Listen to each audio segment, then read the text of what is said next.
Hi y'all. In this video I'm just going to cover how to do a simple ANOVA. This is going to be very brief. I get really frustrated when people go on a million tangents when they're just trying to show you how to do something very simple. This is going to be very fast.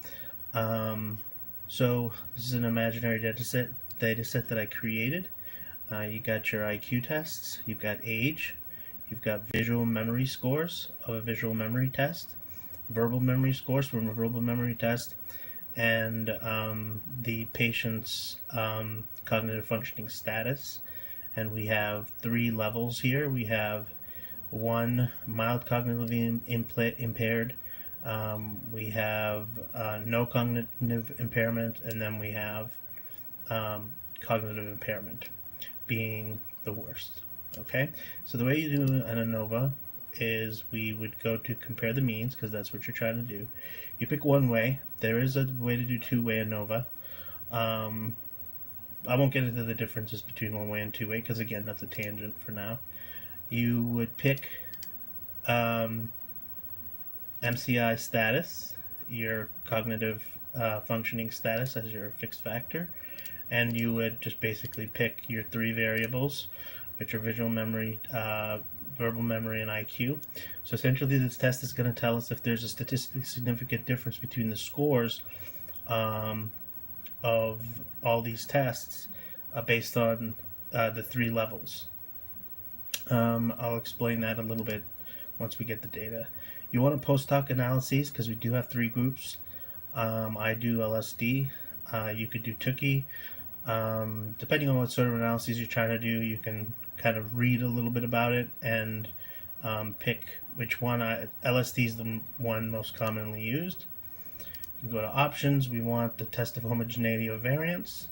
Brown-Forsyth is also that same form of test. It's a little bit more stringent, but I pick Levine's test, which is what this is. So you click that, push continue, and when you push OK, you should get your results. And I'll tell you how to interpret the results. Okay, so this is the way I set it up. You can see Levine's test, test of homogeneity of variance. I set it up like this so we get both kinds of results. This is what you want to see right here. This is as 0.053. That means that there's no that there is homogeneity and variance. Okay, this is essentially a little mini ANOVA in itself.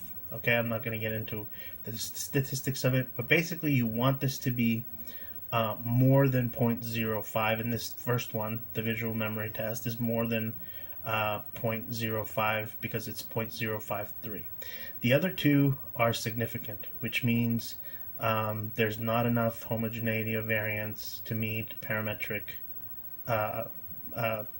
assumptions. So what that means is you cannot, you need to address this before you go down and try to analyze the data. Typically what you do is you could try log transformation, which you can do in SPSS under transformation. I won't go into that because your data probably won't come up with this. You'll probably be fine with your data. Or you could try log 10 transformation. You could try looking for outliers and such to fix this. Okay. Now let's just assume that this is all above 0.05, and let's go and analyze our data. We can see that it's significant, very significant based on our F statistic here. Okay, so there is a statistically significant difference in scores between these 3 groups. Now, the post-hoc analysis breaks it down for you. So you can see the first one here, visual memory, is telling you that mild cognitive impairment compared to no cognitive impairment, there was a statistically significant difference between the scores for the visual memory test. There was also a statistically significant difference in results with mild cognitive impairment and cognitive impairment. Now, we didn't put any descriptive data, but if you looked at the means, what you would hope is that the mean for this group, which is cognitively impaired, would be lower than this. So you want to make sure that you take a look at the means to make sure that the data makes sense. Basically, Anything lower than 0.05 means that there's this statistical significance, okay? So moving all the way down here, this is kind of gets interesting with IQ. For IQ, between the groups of mild cognitive impairment and no mild cognitive impairment, no cognitive impairment at all, we see a statistically significant difference, which makes sense because this is an impaired group, mildly impaired group, and this is a healthy group. But we don't see a difference in a statistically significant difference between the groups of mild cognitive impairment and complete cognitive impairment, which would mean the scores for these two groups are very similar, something that you would expect. And this portion is essentially telling you the same thing. So those are the main aspects of it, of how to do and interpret an ANOVA. What you might want to do is there are other parametric assumptions that you want to meet. For example, you want to make sure that all the variables correlate to some degree before you do an ANOVA. But other than that, if you also want to do skewness and kurtosis, which I can show you how to do in another video.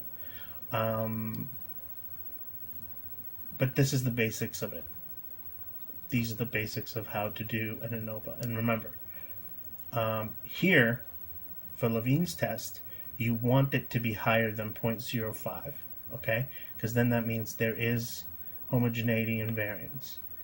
Down here, you don't want, if you want your results to be significant, you want it to be less than 0.05, which is 95% confidence that your results are not due to chance.